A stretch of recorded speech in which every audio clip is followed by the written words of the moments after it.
वेदपुरुषाय नमः। गणनाथ सरस्वती रविशुक्र बृहस्पतीन् पञ्चैतान् नित्यं वेदवाणीं प्रवर्तयेत्। ॐ गजाननं भूतगणाधिसेवितं कपित्तजम्बोफलचारुभक्षणम् उमाशतं शोकविनाशकारकं नमामि विघ्नेश्वरपादपङ्कजं।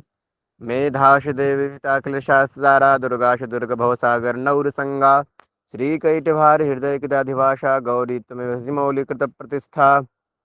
ॐ शुक्लां ब्रह्मविचारसारपरमा माद्यां जगद्व्यापिनीं वीडापुस्तकधारिणीं अभयदां जाड्यान्धकारापहां हस्ते स्फाटिकमालिकां विदतीं पद्मासने संसदां वन्दे तां परमेश्वरीं भगवतीं बुद्धिप्रदां शारदाम्। ॐ गुरुर्ब्रह्मा गुरुर्विष्णु गुरुर्देवो महेश्वरः गुरुर्साक्षात् परब्रह्म तस्मै श्रीगुरुवे नमः।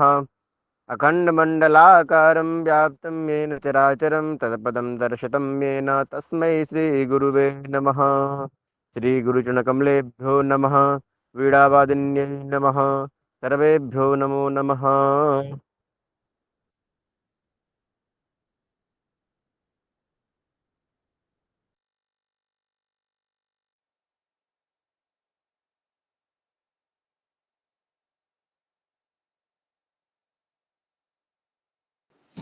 सर्वेभ्यो नमो नमः। सभी को यथा योग अभिवादन। नमो नमः गुरु जी। नमो नमः प्रभु जी। प्रार्थना हो गई है? जी गुरुदेव नमो नमः। प्रार्थना होगी भगवान। प्रार्थना हो गई तो कक्षा आरंभ करें। जी गुरुदेव प्रार्थना होगी। कक्षा आरंभ करें। जी जी गुरु जी बिल्कुल आराम करिए। चलिए, बहुत कम सदस्य जुड़े हुए हैं, क्या बात है?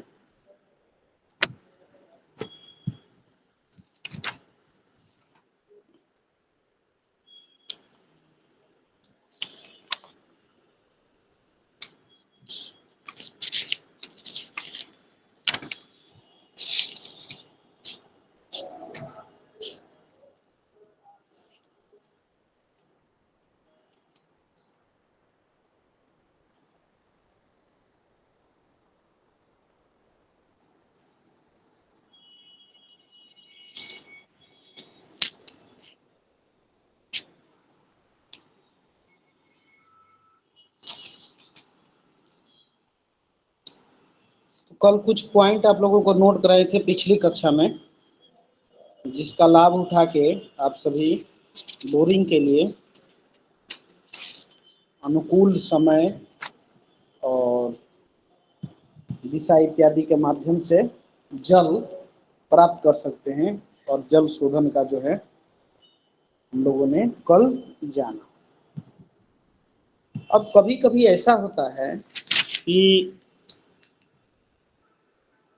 जो जल का हमारा स्थान है ना, जो जल का हमारा स्थान है वह जो है, जो भूखंड पर हमको प्राप्त होता है, उसके अपने जो जल की दिशा है, उत्तर पूर्व का स्थान जो जल को दिया गया है, कभी कभी ऐसा होता है कि वह जो है उत्तर पूर्व में जल नहीं प्राप्त होता।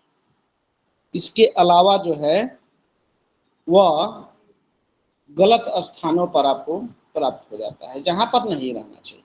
जैसे जल का तो प्रबल शत्रु अग्नि है ना। अब वहाँ जी जी बाबा।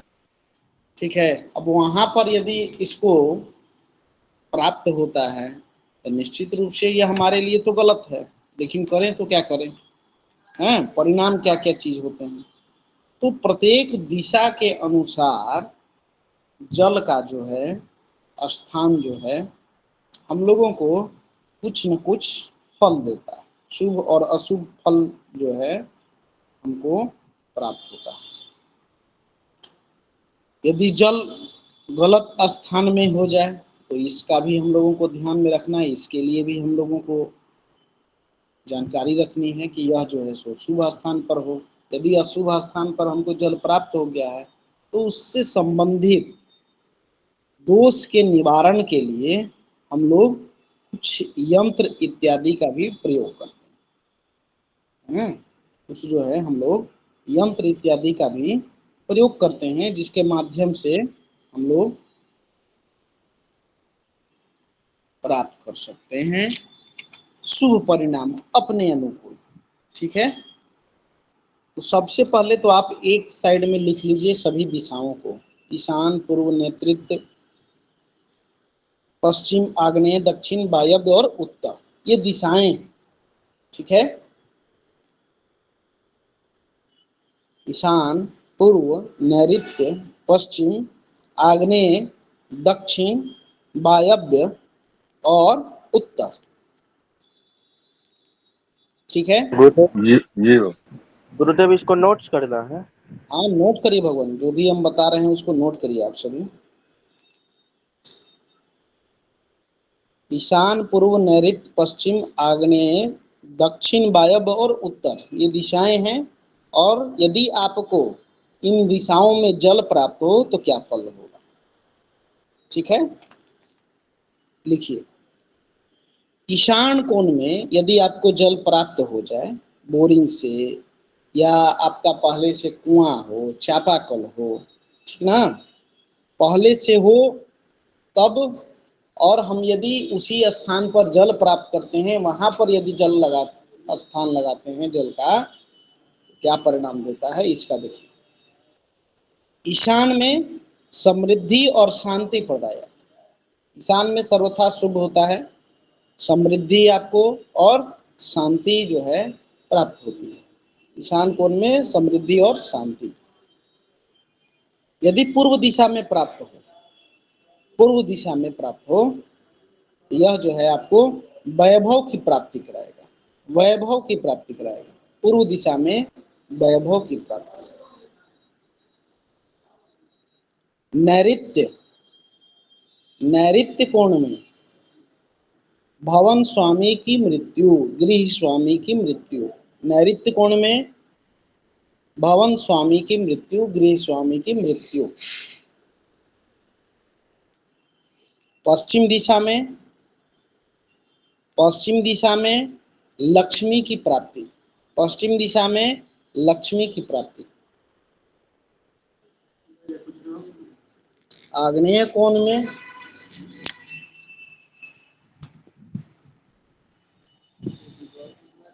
आग्नेय कोण में संतान की मृत्यु, आग्नेय कोण में संतान की मृत्यु। दक्षिण दिशा में, दक्षिण दिशा में पत्नी की मृत्यु, दक्षिण दिशा में पत्नी की मृत्यु। वायव्य में, वायव्य दिशा में शत्रु की संख्या में वृद्धि, वायव्य दिशा में शत्रु की संख्या में वृद्धि। और उत्तर दिशा में सुख प्राप्ति, उत्तर दिशा में सुख की प्राप्ति। ठीक है, अब इससे आप लोग क्या समझे, कौन कौन सा दिशा शुभ है। ईशान, पूर्व, उत्तर और पश्चिम, यही ना है सुख समृद्धि या शुभ परिणाम वाले। बोलिए, ईशान, पूर्व, उत्तर और जी पश्चिम, जी भगवान। यही चार दिशाएं हैं जिनसे हमको यदि इन दिशाओं में जल प्राप्त होता है तो हमारे लिए शुभ परिणाम सुख समृद्धिदायक है। बोलिए पंडित रितेश जी। गुरुदेव क्षमा चाहते हैं गुरुदेव, वायव्य दिशा में क्या बताए। वायव्य में शत्रु संख्या में वृद्धि, जी जी गुरुदेव। शत्रुओं की वृद्धि लिखिए सीधे, शत्रुओं की वृद्धि।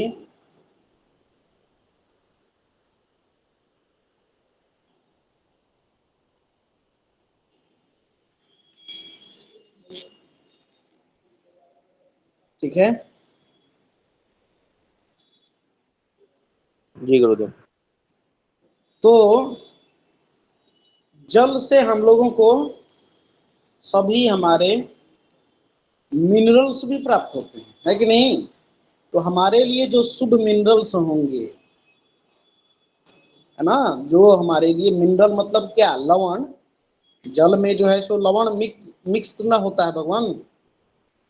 ज्यादा लवण रहेगा तो पानी खारा होगा, है कि नहीं? बैलेंस रहेगा तो क्या होगा? जी जी। मीठा रहेगा। मिनरल वाटर काहे कहते हैं? यही ना है, कुछ ना कुछ उसके अंदर में, जल के अंदर में लवण हमारे छिपे हुए होते हैं, ठीक ना? जी और जल भी एक तरीके का आपका क्या है, रासायनिक अभिक्रिया के पश्चात ही ना आपको प्राप्त होता है। H2O, हाइड्रोजन के 2 अणु और ऑक्सीजन के 1 अणु मिलके ही तो जल बनाते हैं। तो यदि शुभ दिशाओं में है तो हमारे लिए शुभ लवण जो है हमको प्राप्त होते हैं, ठीक ना? और यदि अशुभ दिशा में है तो अशुभ लवण के ये सब क्या है, परिचायक है। बोलिए। जी जी। चलिए, अब सबसे शुभ दिशा के बारे में तो हम लोग जानते हैं कि भाई ईशान कोण में जल का हमारा स्रोत होना चाहिए, है कि नहीं? चाहे कुआं बनाए, जी बाबा। कल बनाए, या किसी भी प्रकार का यदि हम अपना जल का स्रोत बनाते हैं तो हमारे लिए ईशान का कोण सबसे शुभ माना गया है। मिल जाए जल वहां पे तो और भी अच्छा है। लेकिन यहाँ पर भी जल स्रोत बनाते समय, नलकूप लगाते समय, बगीचा लगाते समय, ठीक ना, मतलब तालाब इत्यादि, कुआं इत्यादि जब लगाते हैं आप, ठीक ना, तो हमेशा इस कोण को जो है सो थोड़ा सा हमको ध्यान रखना है, ठीक ना? घर के ईशान कोण को लोगों ने कहा है कि हमेशा जो है सो खुला रखिए, इसको खाली रखना चाहिए, इसमें वेटेज कम होना चाहिए, भार बहुत कम होना चाहिए, या तो होना ही नहीं चाहिए, है ना? जी बाबा। यहाँ पर किसी भी प्रकार का भार नहीं होना चाहिए, इस स्थान को खुला रखना चाहिए, है ना? सबसे पवित्र दिशा ईशान कोण को माना गया है, ठीक है? अब सबसे पवित्र दिशा है, हमको वहां पर ही नलकूप, कुआं, चापाकल कुछ भी लगाना है। अब करेंगे तो क्या करेंगे, बोलिए? तो यहाँ पर हमको ध्यान यह रखना है कि हमको ईशान कोण में पूर्व या उत्तर, ईशान कोण, पूर्व या उत्तर, इन सभी तीनों ही दिशाओं में दीवाल जो हमारी होगी, चार दीवारी जो हमारी होगी, घर का जो हमारा होगा स्थान, चार दीवारी जिसको बोलते हैं दीवाल, इससे सटा के नलकूप इत्यादि का निर्माण नहीं करना है, कुएं का निर्माण नहीं करना है, बिल्कुल दीवाल से सटा के तो कतई नहीं, ठीक है? एकदम दीवार से सटा हुआ नहीं जाना चाहिए, ना पूर्वी दीवार से ना उत्तरी दीवार से, ठीक है? कोने में भी एकदम नहीं होना चाहिए, एकदम ईशान कोने के एकदम सबसे सुटेबल, ठीक है?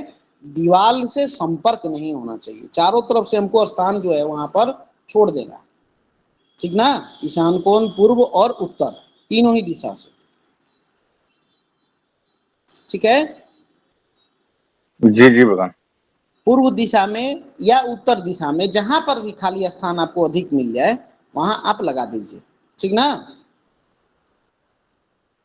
पूर्व दिशा में या उत्तर दिशा में जहां पर भी हो वहां पर खाली स्थान में आप लगा दीजिए, ठीक है? बात समझ जी नहीं?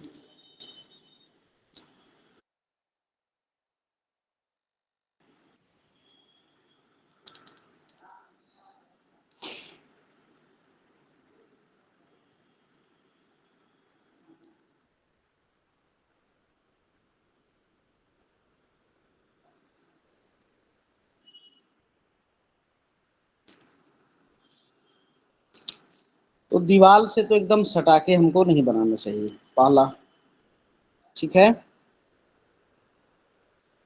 दूसरा, यदि आपका वहां पर जल का स्रोत बना रहे, ठीक ना, जल स्रोत यदि आप बना रहे हैं ईशान कोण में, तो हमेशा ध्यान रखिए कि यहाँ पर छत जो है दूसरी दीवारों के सहारे नहीं होनी चाहिए, ठीक ना। यहाँ जो है छत का ढलान दोनों ओर ढलान होना चाहिए, छत का ढलान जो है दोनों तरफ होना चाहिए, ठीक ना। उत्तर में भी और यह पूर्व। समझे नहीं भगवान। बताते हैं, बोर्ड के माध्यम से बताते हैं आपको। जी जी।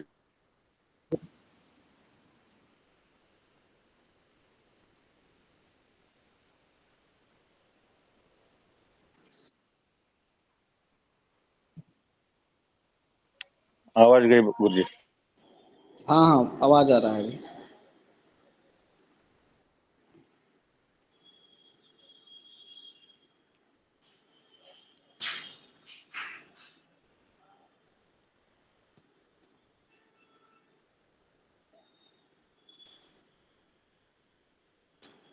स्क्रीन शेयरिंग दिखाई दे रहा है आप लोगों को? जी जी।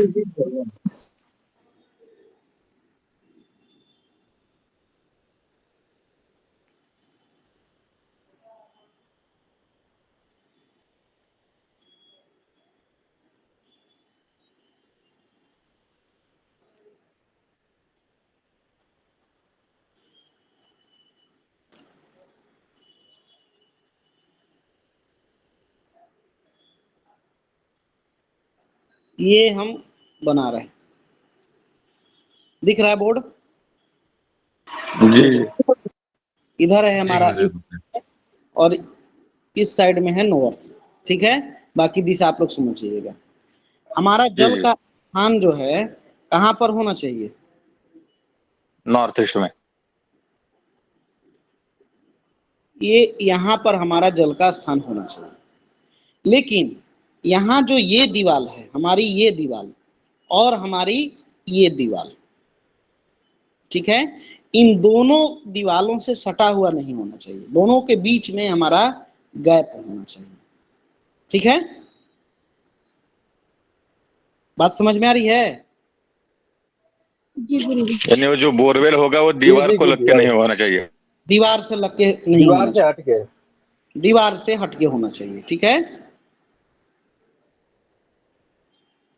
जी गुरुदेव।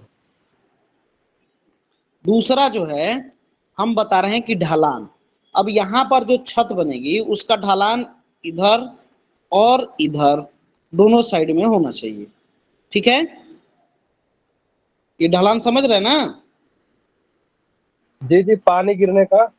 पानी गिरने के लिए जो यहाँ पर ढलान बनाएंगे वह जो है दोनों ही दिशाओं में हो, ठीक है ना। जी जी, उत्तर और पूर्व में वो ढलान होनी चाहिए।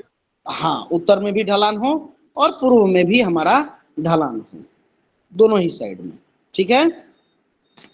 जी तीसरा जो है यहाँ की जो दीवार की ढलान होगी वह इस साइड भी ना हो और इस साइड में भी ना हो, पश्चिम में भी ना हो, दूसरे दीवार पर नहीं होना चाहिए। ढलान जब भी होगा इनके साइड में उत्तर की तरफ या फिर पूरब की तरफ या तो दोनों की तरफ हम कर सकते हैं, ऐसे होता है ना ढलान।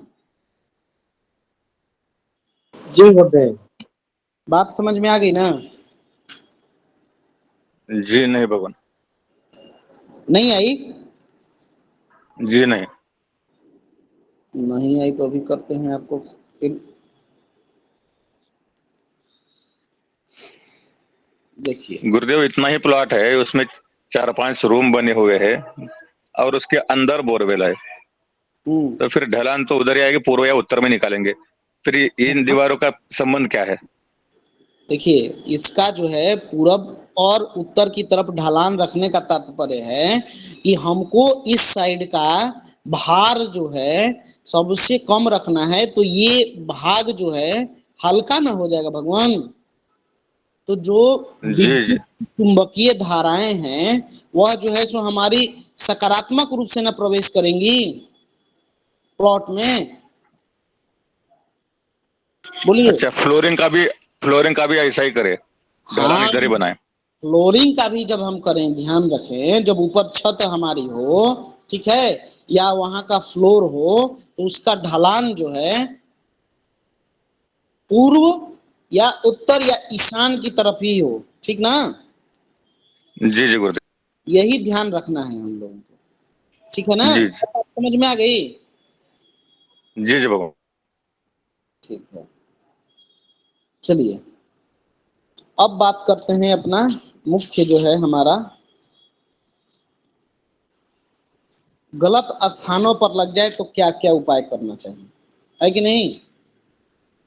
जी तो जब गलत दिशा में हमारा बोरिंग हो जाए या जल का स्थान हो जाए, ठीक ना,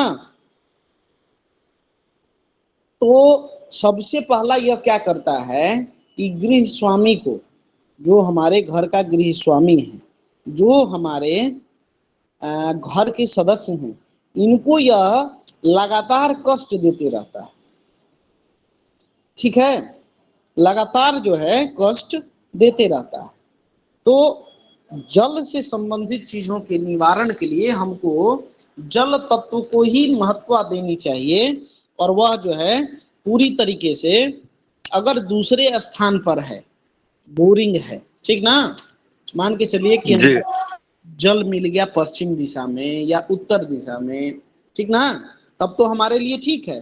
पश्चिम दिशा में लक्ष्मी प्राप्ति कराएगा, उत्तर दिशा में है तो यह जो है सो सुख की प्राप्ति कराएगा, ईशान में है तो प्रयास करना चाहिए कि इन चारों दिशाओं में ही हमको प्राप्त हो, ईशान में, पूर्व में, उत्तर में या पश्चिम दिशा में, ठीक है। अगर किसी कारणवश इन दिशाओं में जल स्रोत प्राप्त नहीं होता है, तो आपको जहां जल प्राप्त होता है वहां तो आप जल को बोरिंग कराइए, लेकिन उस जल का जो भंडारण हो वह जो है हमारा इन्हीं चार अनुकूल दिशाओं में करना चाहिए, ठीक है, इन्हीं चार दिशाओं। जी जी और इसमें भी सबसे उपयुक्त है आपका हमारा ईशान नॉर्थ कोण, ईस्ट।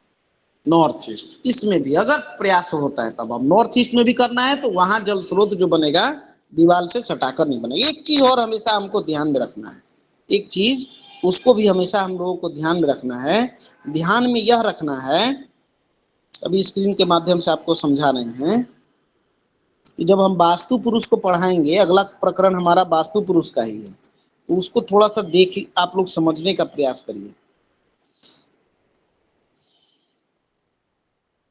देखिए, जल के लिए कोई भी भूमिगत टंकी इत्यादि हो, ठीक है, चापाकल हो, नलकूप हो, कुआं हो, ठीक ना, किसी भी तरह का हो, तो हमको करना क्या चाहिए, हमको इस बात का ध्यान रखना चाहिए कि यह जो है जब बनाना हो तो इसके कुछ मर्म स्थान होते हैं हमारे वास्तु पुरुष के, पूरा, या तो ये जो लाइन आ रही है ईशान से, दिशा वही है, अभी भी दिशा हम वही रखे हैं ईस्ट, ठीक ना, ये जो लाइन आ रही है आपकी, ये वाली लाइन, ये लाइन देख रहे हैं ना, ईशान जी जी दिख रही है। नैऋत्य की ओर, ठीक, और जी ये जो भगवान। आ रही है आपकी दक्षिण पूर्व यानी आग्नेय कोण से वायव्य की ओर, ठीक है। तो कोई भी बोरिंग जी इत्यादि हम कराएं तो प्रयास करें हम यहाँ पर कराएं, ठीक ना, या फिर यहाँ पर कराएं, जो भी खाली स्थान हमको प्राप्त हो रहा हो, ठीक ना, इसी स्थान पर कराएं। टंकी भी बनानी है, भूमिगत टंकी हो, उसको भी इसी कोण पे। ये जो लाइन है ना, ये हम लोगों की लाइन है, हम बताएंगे आगे जो है सो वास्तु पुरुष में, इस लाइन पर जो है सो नहीं होना चाहिए, ठीक ना, इस लाइन पर जी जो जी गुरु जी।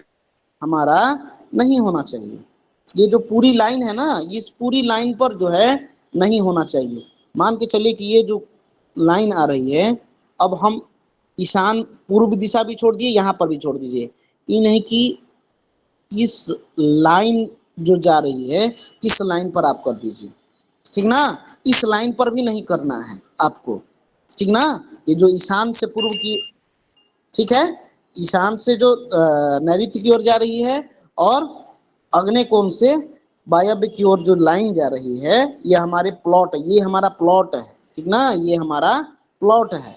इस प्लॉट में यह जो धाराएं हमने रेखाएं खींची हैं, इन रेखाओं पर जो है आप कतई भी अगर पश्चिम दिशा में ही करना तो आप पश्चिम दिशा में करिए, जिधर भी आपको खाली स्थान मिल जाए, इधर मिल जाए इधर कर दीजिए, इधर मिल जाए इधर कर दीजिए, कोई दिक्कत नहीं है। लेकिन इस लाइन पर जो है नहीं बनेगा कोई भी टंकी, ये ध्यान रखिए। ये सब जो है जी ये पूरी तरीके से जी गुरुदेव। ये गलत है, इन लाइन पर नहीं होना चाहिए। बात समझ में आ गई ना? जी जी गुरुदेव। जी जी आ गए।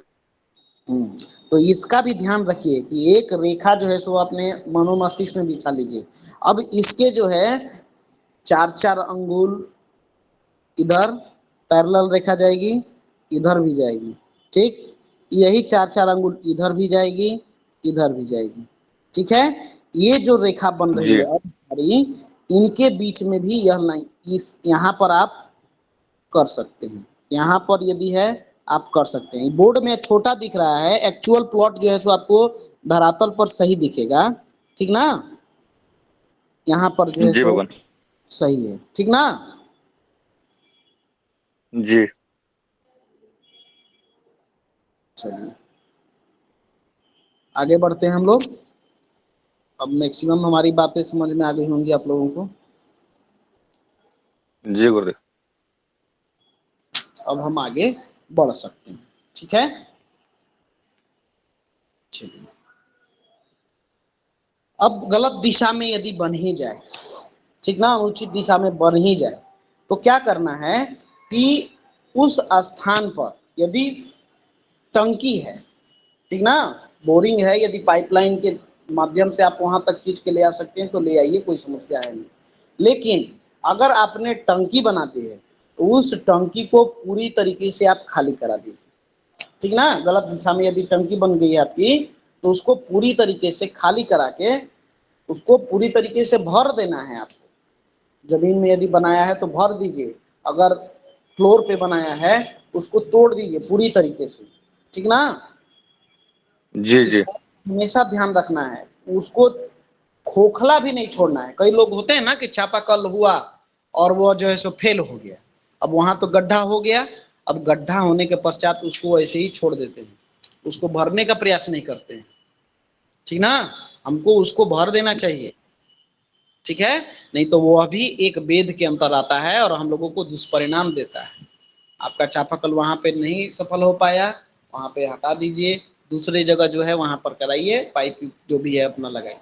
लेकिन जो फेल हो गया, जिसमें आपने गड्ढा कर दिया, जहां पानी पहले से उपयोग कर रहे थे हैं, उनको ऐसे ही उसके अंदर गैप नहीं रहने देना है, खाली नहीं छोड़ना है उसको, ठीक ना, खोखला नहीं रहने देना है, उसको भर देना है, ठीक है ना। बोलिए मूलचंद जी। जी जी। नहीं, पंडित ब्रिजेश तिवारी जी बोलिए। गुरुदेव नमः। गुरुदेव उसको भरना किससे, मिट्टी या बालू से? मिट्टी से भर दीजिए, बालू से भर दीजिए, पूरी तरीके से उसको सख्त कर देना चाहिए, ठीक ना। आप उसके अंदर में जो है सो कंकड़ से मतलब उसको भरना है, उसको ऐसे ही खाली छोड़ना नहीं है। जैसे मिट्टी कैसे रहती है धरातल पर, बोलिए, उसी तरीके से उसको पैक कर दीजिए, पैक कर दीजिए, ठीक है। जी जी। हाँ, अब पैक करने में वही मिट्टी का उपयोग सबसे अच्छा है, बाकी चीजों को जो है सो छोड़ देना चाहिए, क्योंकि वो किसी न किसी प्रकार से शल्य का काम करेगा, वेद का काम करेगा, ठीक है। बात समझ में आई ना। ऐसा नहीं हो कि उसको भर दिए और उसमें पानी भर जाए, पानी का जरा सा भी अंश फिर नहीं रहना चाहिए, इसको हमेशा ध्यान रखिएगा, नहीं तो कहीं ना कहीं यह दुष्परिणाम देगा आगे चल के, वास्तु दोष जो है सो देगा, ठीक ना।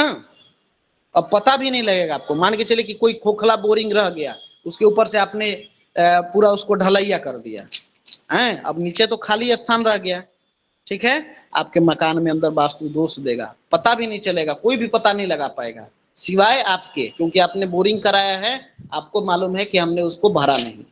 क्या मूलचंद जी?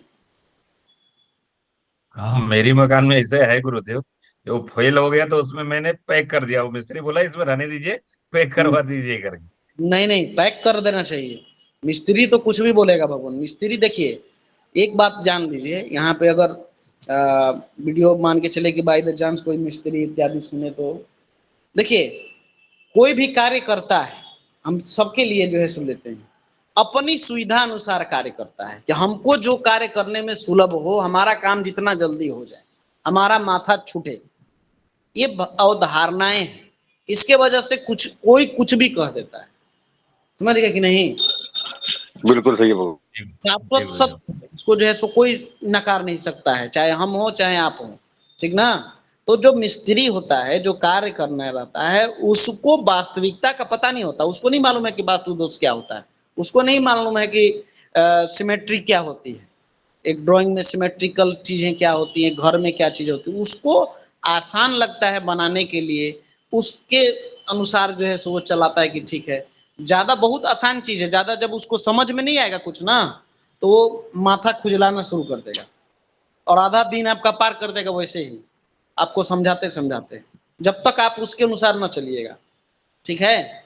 ये बातें अगर इसमें रेन हार्वेस्टिंग सिस्टम लगा देता है या छत का पानी को डायरेक्ट उसमें डालता है, वो क्या वो उचित है या गलत है ये? नहीं नहीं, वो ठीक है, RWH का सिस्टम बिल्कुल ठीक है, लेकिन उसके लिए भी देखिए, हमारे पुराने बहुत सारे किला इत्यादि आप घूमिएगा, ठीक ना, जो पुरातन है, इन सब के अंदर RWH की व्यवस्था थी, लेकिन उसकी एक प्रक्रिया होती है, ठीक ना? वो जल पूरी तरीके से आपका साफ शुद्ध होके धरती के अंदर फिल्टर होके तब जाए, ठीक ना?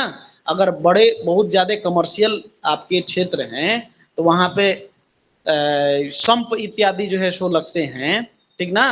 वहां पे वाटर फिल्ट्रेशन होता है, आपका पूरे तरीके से फिल्ट्रेशन की प्रक्रिया ही अलग है।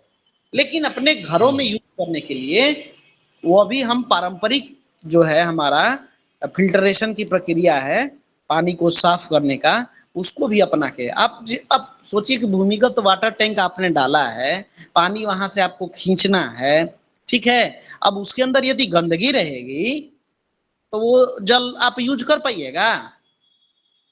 फ्लशिंग में भी काम नहीं देगा, वो सीधे आपका पाइप चोक कर देगा, जाम कर देगा ना। जी गुरुदेव। हाँ, तो उसको भी हमको साफ करके, हार्वेस्टिंग का मतलब क्या है? हार्वेस्ट मतलब है कि उसकी पूरी प्रक्रिया है, खाली छत का पानी गिरा देना जमीन में, ये RWH नहीं है। छत के पानी को पूरी तरीके से इस तरीके से इस्तेमाल करिए और उसकी प्रक्रियाओं के द्वारा जो है सो आप ले जाइए, ताकि आपका जो पानी जमीन में जाए वो पूरी तरीके से फिल्टर होके जाए, ठीक ना? प्रक्रिया होती है, आपको इंजीनियर्स बताते हैं। तो इन सभी चीजों के लिए अगर थोड़ा सा भी ये चीजें चूक हो जाती हैं तो यह भी वास्तु दोष के अंतर्गत दोष ले आता है, ठीक है? जी जी बाबू। चलिए, अब कुछ जो है सो महत्वपूर्ण पॉइंट्स हैं, इसको जो है सो नोट कर लीजिए, ठीक है?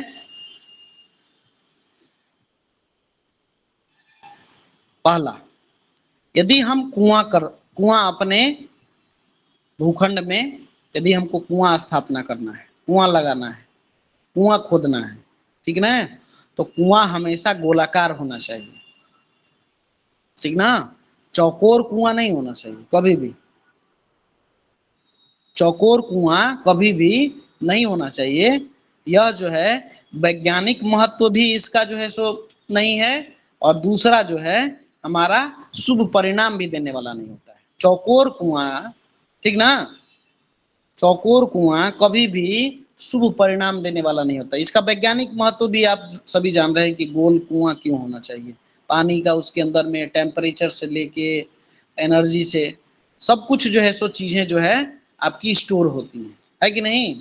अब इस पर यदि इसको यदि समझाने जाएंगे तो पूरा समय ये हो जाएगा। देखिए, ऊर्जा जो है ना, इतना समझिए कि हम सभी जो है पिंड के आधार पर ही बने हैं, और कहा गया है यत पिंडे तत् ब्रह्मांड है, जहां पिंड है वहीं ब्रह्मांड है। और पिंड कभी भी आपका कोई आकार नहीं होता, एक ही आकार होता है, वह है वर्तुलाकार, गोलाकार, है कि नहीं? हमारी पृथ्वी का आकार देखिए, सूर्य का आकार देखिए, चंद्रमा का आकार देखिए, अपने ग्रहों का, जितने भी हमारे ग्रह हैं इन सब का आप देखिए आकार, सबका गोले है ना भगवान, जी जी गुरुदेव। ठीक है, बहुत आसानी से गोलाकार जो है आपका आराम से जो है सो सभी लोग, एक छोटा बच्चा भी जब लिखना प्रारंभ करता है तो सबसे पहले गोले लिखता है। बोलिए, लड्डू बनाते हैं ना भगवान। जी जी। तो यह जो है सबसे आसान है। पिंड भी आप लोग देते होंगे कभी, सभी को तो जो है सो ये नहीं है, लेकिन पिंड भी यदि आप देते हैं तो देखते हैं कि गोलाकार ही पिंड ही हम लोग बनाते हैं, चाहे वह पाक से बनाएं या जी। खो, वह भी पिंड है।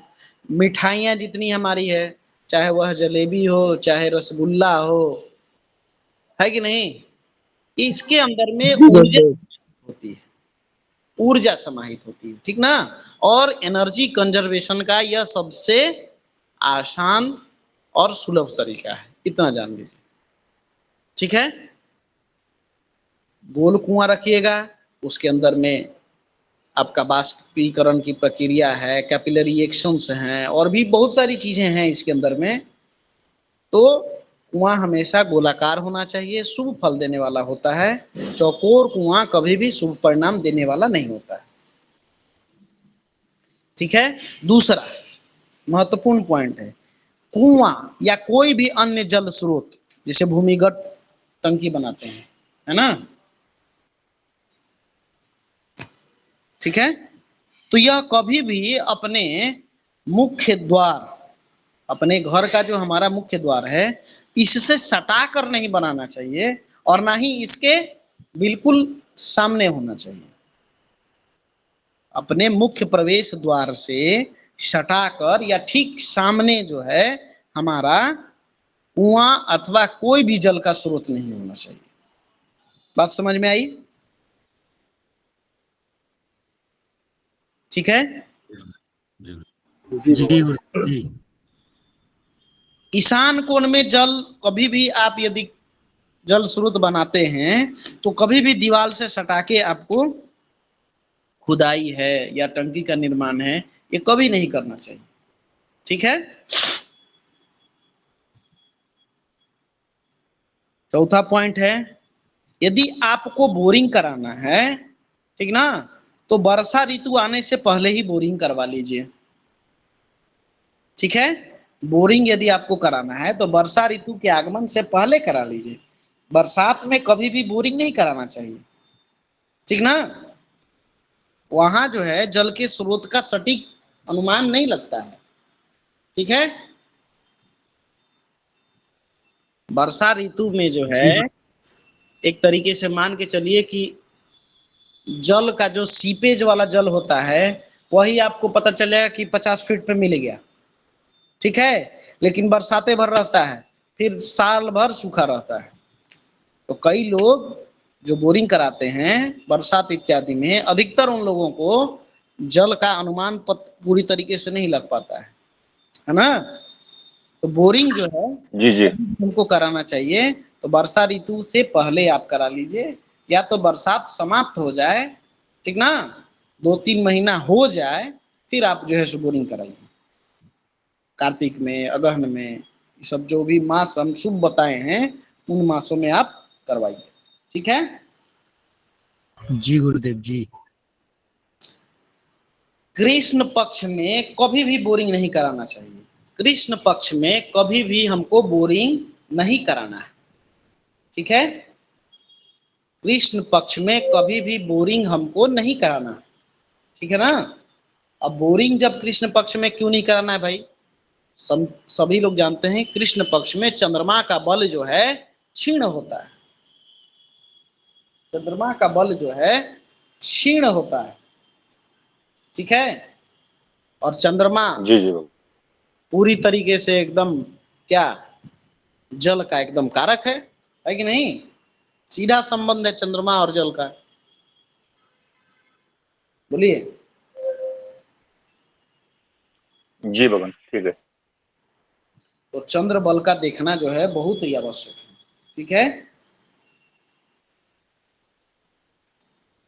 बृहस्पति की दृष्टि में यदि चंद्रमा आता है, ये तो सब पहले भी बता चुके हैं, पुनः रिपीट कर रहे हैं, बृहस्पति की दृष्टि में यदि चंद्रमा आता है तो कृष्ण पक्ष होने के बावजूद भी चंद्रमा का बल जो है कम नहीं होता है। अब देखना है हमको इसमें अमावस्या तिथि इत्यादि का परित्याग कर देना है। जो तिथियां बताए हैं उसी तिथि को आप लीजिए, ठीक है। और देखिए कि अगर गुरु से है तो उसको शुभ मान लीजिए, सोने पर सुहागा आ गया, है ना। गुरुजी इस वाले पॉइंट को दोबारा बता दीजिए प्लीज। कृष्ण पक्ष में कभी भी हमको बोरिंग नहीं कराना चाहिए, पहली बात, ठीक है। हमेशा बोरिंग शुक्ल पक्ष में हो, ठीक है। बृहस्पति की दृष्टि में जब भी चंद्रमा आए तो हम बोरिंग करा सकते हैं, लेकिन वहां पर जो है हमको यह देखना है कि चंद्र बल जो है कृष्ण पक्ष होने के बावजूद भी चंद्रमा को एक शुभग्रह देख रहा है, तो शुभग्रह देख रहा है तो गज केसरी योग का निर्माण हो रहा है ना, बोलिए। जी गुरुजी। तो एक पॉइंट हो गया। लेकिन यहां पर भी आप देखिए, अगर अमावस्या तिथि इत्यादि है तो इसका परित्याग कर दीजिए। अमावस्या तिथि है तो फिर जो है इसका परित्याग कर दीजिए, ठीक ना। जी गुरुजी। अच्छा, यहाँ चंद्रबल की हम बात कर रहे हैं, ठीक ना।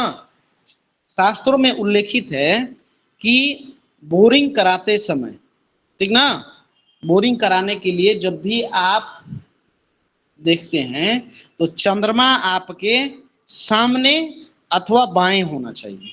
चंद्रमा हमेशा आपके सम्मुख हो या तो आपके बाएं हाथ की तरफ हो, तभी आपको बोरिंग आना चाहिए। अब कैसे जानेंगे कि भाई चंद्रमा सामने है या बाएं है, तो इसके लिए नोट कर लीजिए, कभी भी चंद्रमा पीछे या दाहिनी ओर नहीं होना चाहिए। कभी भी चंद्रमा पीछे या दाहिनी ओर नहीं होना चाहिए, ठीक। दाहिने चंद्रमा होगा, ठीक ना, या पीछे होगा, ठीक ना, तो शत्रु होने के कारण यह जो है बोर में जल नहीं आएगा, ठीक ना। चंद्रमा और शनि का 20 योग है ना, बोलिए। जी गुरुदेव, जी गुरुदेव। और चंद्रमा और मंगल, चंद्रमा और मंगल दोनों एक अग्नि तत्व एक जल तत्व, तो यह भी शत्रु हो गए, बोलिए। जी भगवान। अब लिखिए, चंद्रमा दिशा के अनुसार, अब आपके घर में कौन कौन सा जो है दिशा में घर है, इसके अनुसार जो है आप पता कर लेंगे। मान के चलिए कि कोई भी जातक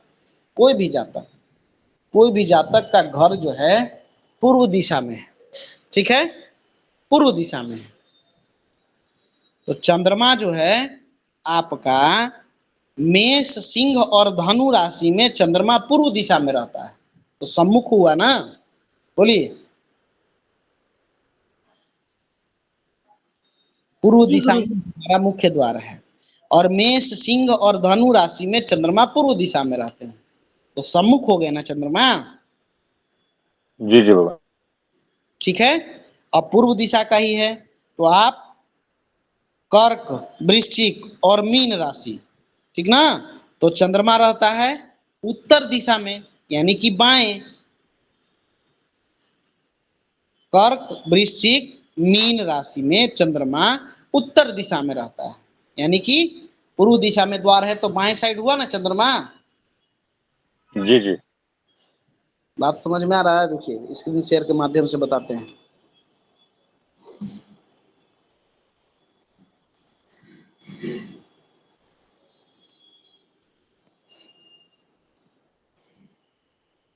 ये चीजें बिल्कुल स्पष्ट होना चाहिए। बोरिंग इत्यादि कराने के लिए लोग आते हैं तो इन चीजों को सबसे पहले देखा जाता है।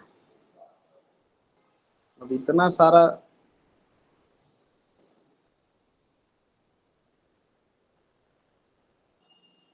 देखिए, हमारा घर है, ठीक है, यह जो है हमारा मकान है, ठीक है, ईस्ट दिशा, यहीं पर जातक का मुख्य द्वार है, ठीक है।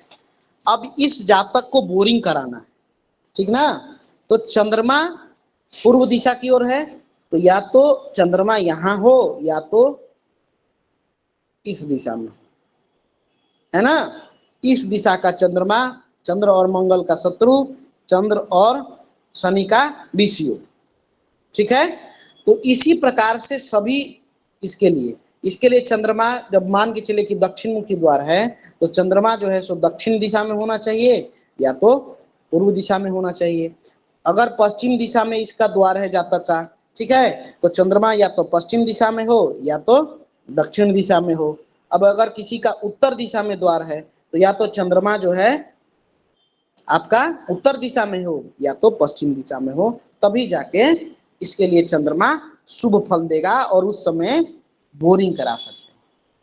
बात समझ में आ गई? जी बिल्कुल। ये बात क्लियर है, कॉन्सेप्ट क्लियर है? जी जी गुरुदेव। चलिए अब इसको नोट करिए, इसको जो है नोट करिए।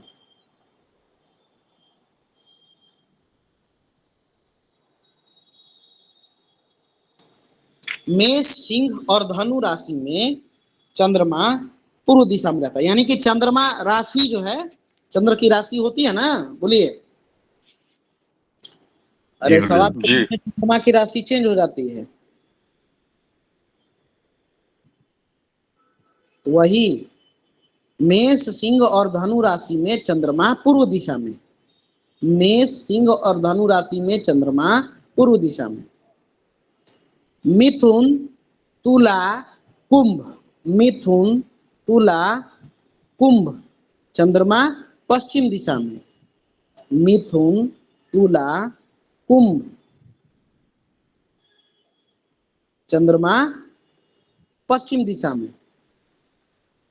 कर्क, वृश्चिक, मीन, कर्क, वृश्चिक और मीन इस राशि में चंद्रमा उत्तर दिशा में रहता है। कर्क, वृश्चिक, मीन 4, 8, 12 चंद्रमा उत्तर दिशा में।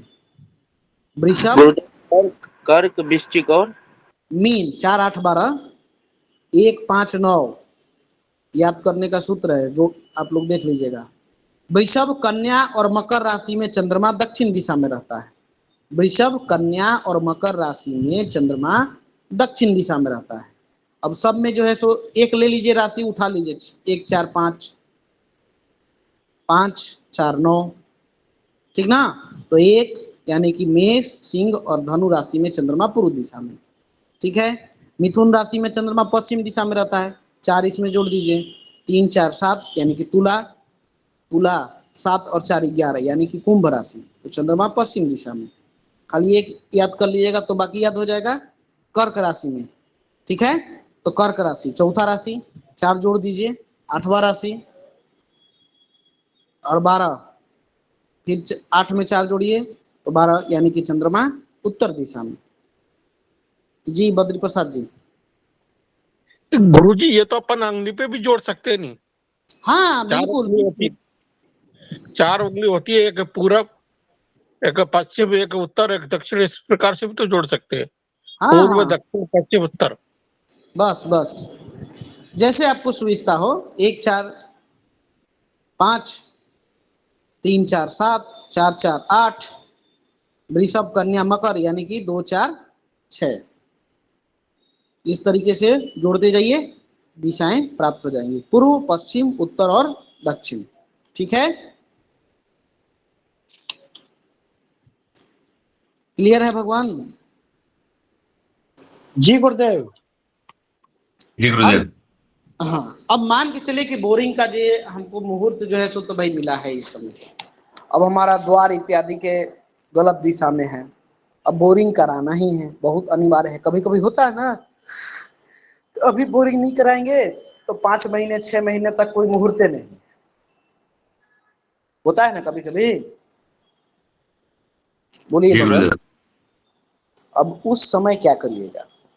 तो जब ऐसी स्थिति हो, तो जब मेष राशि में चंद्रमा हो, ठीक ना, मेष राशि में या मेष राशि के साथ साथ सिंह या धनु राशि में चंद्रमा हो, ठीक है, तो घर से यदि किसी भी दिशा में आपका घर का मुख्य द्वार हो, ठीक ना, आप घर से पहले पूर्व दिशा में निकलिए, ठीक है।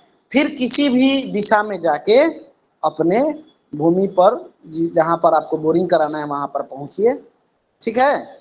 तो फिर जो है आप बोरिंग करा सकते हैं, लेकिन घर से निकलते वक्त आप सबसे पहले पूर्व दिशा में जाइए।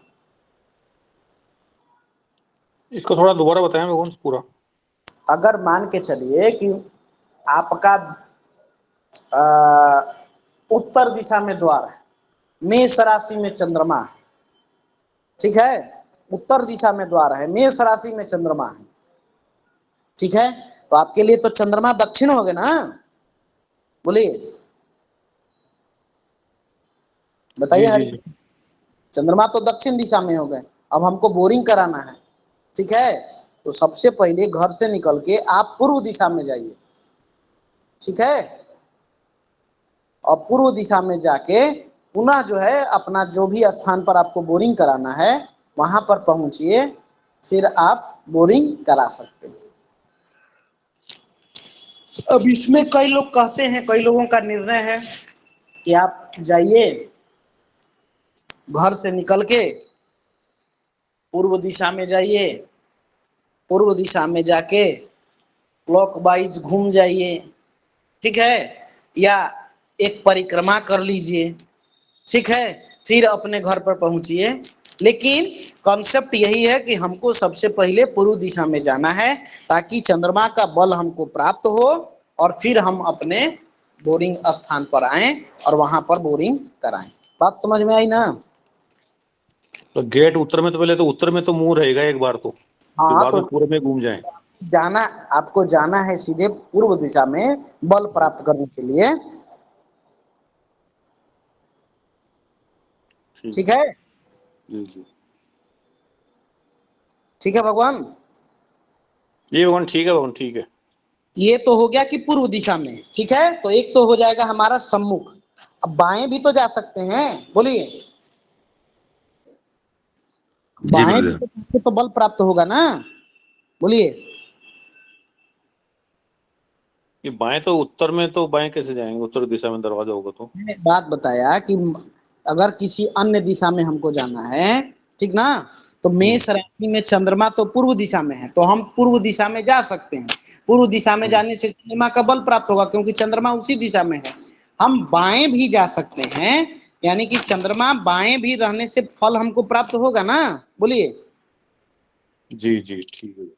तो हम पूर्व दिशा में जो है सो जाने के बजाय बाएं में चल सकते हैं, उत्तर दिशा में भी जा सकते हैं और वहां से भी जल हमको प्राप्त होगा, ठीक है। बात समझ में आई ना? जी मेष राशि में यदि चंद्रमा हो तो घर से निकलकर पहले पूर्व दिशा में चलें, फिर किसी दिशा में चलते हुए अपने भूमि पर पहुंचिए, या उत्तर दिशा में भी जाइए, ठीक है। वहां से भी जल आपको ज्यादा प्राप्त, मान के चले कि पश्चिम दिशा में है, ठीक है ना।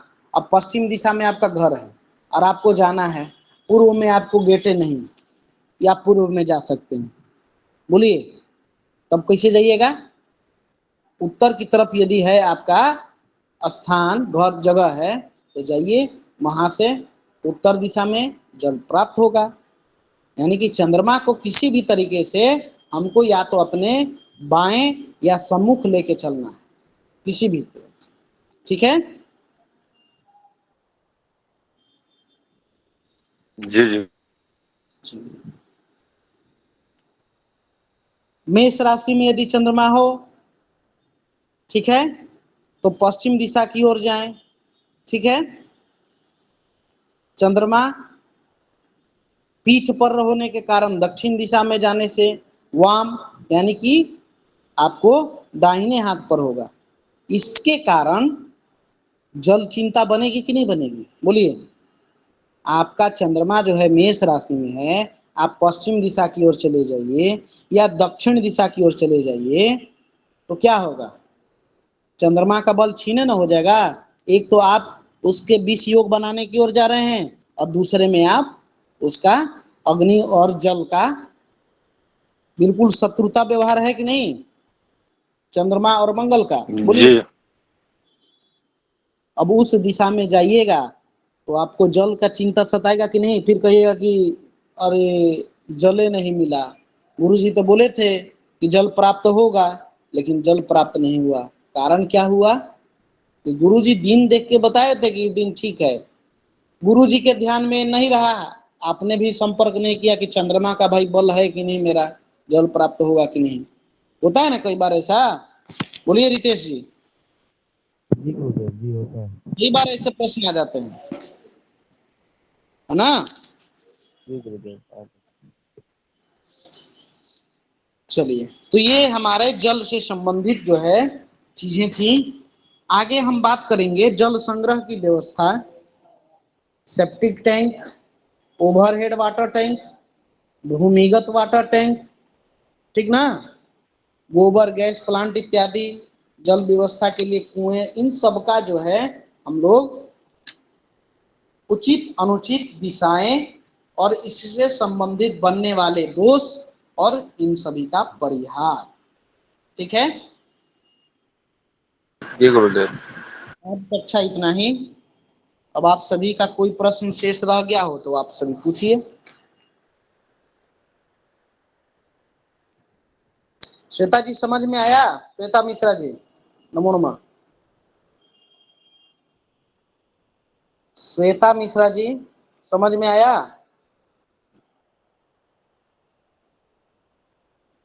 मेरी आवाज आ रही है? जी गुरुदेव, आपकी आवाज आ रही है। जी गुरुदेव। आपको समझ में आया रितेश जी? जी गुरुदेव जी, आ गए। चलिए, ब्रिजेश तिवारी जी। जी गुरुदेव, बड़ी समझ में आया। बोलिए राघवेंद्र जी, क्या कहना चाहते हैं, बोलिए। कि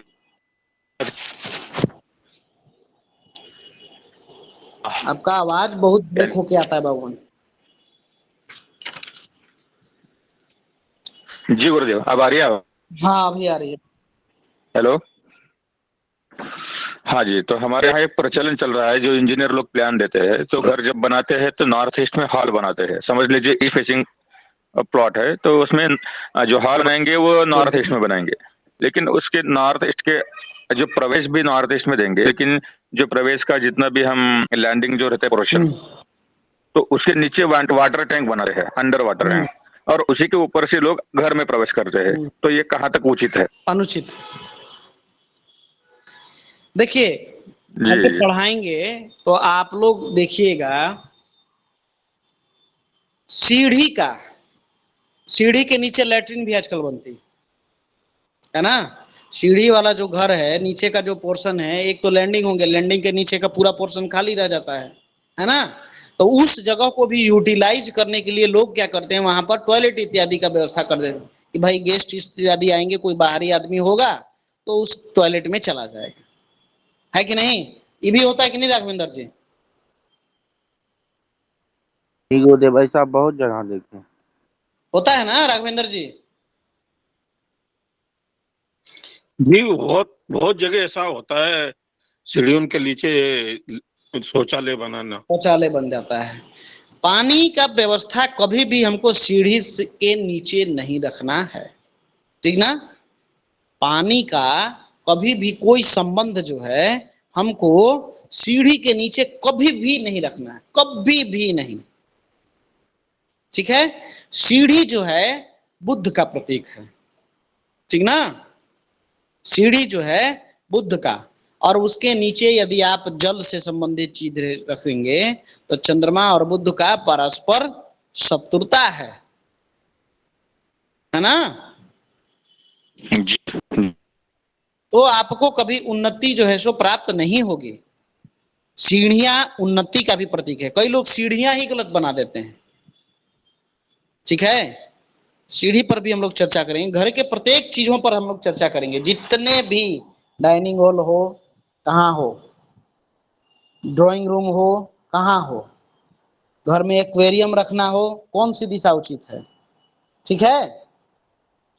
सिलेंडर रखना है, कौन सी दिशा उचित है? ये अगर सीढ़ी के नीचे नल का पॉइंट लगा है वो भी गलत है क्या गुरुदेव? गलत है, बिल्कुल गलत है, बिल्कुल गलत है। मैंने बोला ना, जल से संबंधित कोई चीज होना ही नहीं चाहिए सीढ़ियों के नीचे। बताएंगे आगे हम लोग वास्तुशास्त्र का, पहले वास्तु पुरुष को पढ़ लें, उसके बाद तो सारी व्यवस्था ही हम लोग को देखनी है, कौन चीज कहाँ होनी चाहिए, उसकी उचित दिशा कौन सी है, ठीक ना। इसके अनुसार फिर हम लोग बात करेंगे। अभी तो वास्तु पुरुष के मर्म स्थान भी हम लोग जानेंगे, है ना, कि वास्तु पुरुष का कौन सा अंग कहाँ पर है, अगर वहां पर कुछ दोष होता है तो जातक को क्या परिणाम देता है, गृहस्थ को क्या परिणाम देता है, इन सब पर विस्तार से चर्चाएं करनी है, ठीक ना। लेकिन धीरे धीरे हम लोग इसको करेंगे धैर्य के साथ, ठीक है जी। श्वेता जी प्रश्न करिए, श्वेता मिश्रा जी। नमो नमः गुरुजी, क्षमा चाहती हूँ, मोबाइल का कुछ इश्यू के कारण मेरा माइक नहीं खुल रहा था। अच्छे से समझ में आ रही है गुरुजी, अब जो भी बता रहे हैं। जी जी, चलिए तो आज का प्रसंग हम लोग यहीं पर, राघवेंद्र जी हैं कि गए? राघवेंद्र जी, राघवेंद्र जी चले गए? जी गुरुदेव। जी गुरुदेव चले गए शायद। चलिए, और किन्हीं को कोई आज के प्रसंग से कुछ प्रश्न है? किन्हीं का कोई प्रश्न है तो पूछ लीजिए, कल फिर नए विषयों पर हम लोग जानेंगे, ठीक है। यहीं समाप्त करते हैं कक्षा को तब, ठीक है। जी गुरुजी। जी गुरुजी। हाँ, विनय शुक्ला जी बोलिए, कुछ कह रहे हैं विनय पाठक जी। गुरुदेव, अगर जो है उत्तर और पूरब में मकान बना हो, पानी का ढाल की व्यवस्था ना हो, तो क्या कहाँ निकाल सकते उसको? देखिए, पानी का ढाल तो पूरब में ही रखना चाहिए। आपके जो भी गए घर से बाहर निकलने वाले अवशिष्ट चीजें हैं, ठीक ना, इन सबका जो है ऊर्जा का जो प्रवाह है, ठीक है, आने वाला सिस्टम भी हमारा बना हुआ है कि घर के अंदर कौन सी चीजें कहाँ से आए, और जाने का भी चीजें हैं कि घर से निकलना चाहिए जो अवांछनीय पदार्थ हैं उनको निकलना है तो किस प्रकार से निकलना है, इसके बारे में भी जब हम व्यवस्था करेंगे ना वास्तु पुरुष के बाद में, घर में अपने सभी नलकूप कहाँ हो, सेप्टिक टैंक कहाँ हो, वाटर टैंक कहाँ हो, है ना, उस सब चीजों को बताएंगे। अभी इतना जानिए कि आपका ढलान यदि उत्तर पूर्व में है, ठीक है, और पानी की व्यवस्था यदि आप दक्षिण की तरफ करेंगे या नैऋत्य की तरफ करेंगे तो पूरा आपका घर से वो वेस्टेज वाला पानी निकल पाएगा? नहीं, संभव नहीं ना है, क्योंकि ढलान, हमने एक ही बात कहा कि आपके मकान का ढलान होना चाहिए उत्तर पूर्व में, तो आपका पानी इत्यादि जो भी निकास है अगर उत्तर पूर्व में हो तो नाली जाम नहीं होगी। बोलिए, जल जो है जितनी भी अवांछनीय चीजें हैं वो सारी चीजें निकल जाएंगी वहां पे, है कि नहीं? जी गुरुदेव। अब उल्टा यदि करेंगे तो फिर उल्टा परिणाम भी मिलेगा, है कि नहीं? गुरुजी, अगर पूरब, उत्तर और पश्चिम में कोई मकान दूसरे सदस्यों का बना हुआ है तो फिर दक्षिण तो ले जाना पड़ेगा पानी। इधर से निकास है वहां से तो ले जाना पड़ेगा, लेकिन उसकी समुचित व्यवस्था हमको करनी पड़ेगी। अब यहाँ पर यह भी तो है कि हम बता रहे हैं कि यह स्थान सर्वथा उचित है, सर्वोत्कृष्ट है। जी जी गुरुदेव। हम भी कुछ होगा ना, बीच का रास्ता भी होगा ना कुछ। जी जी गुरुदेव।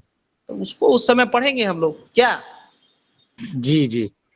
चलिए, क्रमबद्ध से कुछ चीजों को जानते हैं, समझने में आसान होगा, ठीक ना। हमने अहिबल चक्र को यहीं पर जो है सो स्किप कर दिया, इसीलिए क्योंकि अहिबल चक्र में रुझान जो है 2-4 लोगों का है, लेकिन गणितीय प्रकरण होने की वजह से सबका रुझान जो है सो समाप्त हो जाएगा, तो कक्षा बंद हो जाती। इसलिए हमने अहिबल चक्र को सीधा तौर से हटा दिया। बद्री जी ने डाला था अहिबल चक्र से संबंधित, बहुत ही अच्छा था, ठीक ना। हम और सरलतम ढंग से इसको बताने का प्रयास करेंगे, ठीक है, लेकिन समाप्त होने के बाद, पूरा प्रकरण जब समाप्त होगा उसके पश्चात, ठीक है। जी गुरुदेव जी। जी गुरुदेव, बिल्कुल बिल्कुल। आज कक्षा यहीं पर समाप्त करते हैं हम लोग, कल जो है संबंधित विषय को हम लोग जानेंगे। राघवेंद्र जी, आपका प्रश्न संशय दूर हुआ कुछ? राघवेंद्र जी, राघवेंद्र जोशी जी, शायद आवाज नहीं पहुंच रही। जी। चलिए ठीक, ओम पूर्णमिदं पूर्णात् पूर्णमुदच्यते पूर्णस्य पूर्णमादाय पूर्णमेवावशिष्यते। ओम शांति शांति शांति। सर्वेभ्यो नमो नमः। सभी को यथायोग अभिवादन, सभी को शुभ रात्रि। धन्यवाद आप सभी का जुड़ने के लिए। सर्वेभ्यो नमो नमः। नमो नमः सभी को गुरुदेव। शुभ रात्रि। शुभ रात्रि गुरुदेव, जय श्री राम।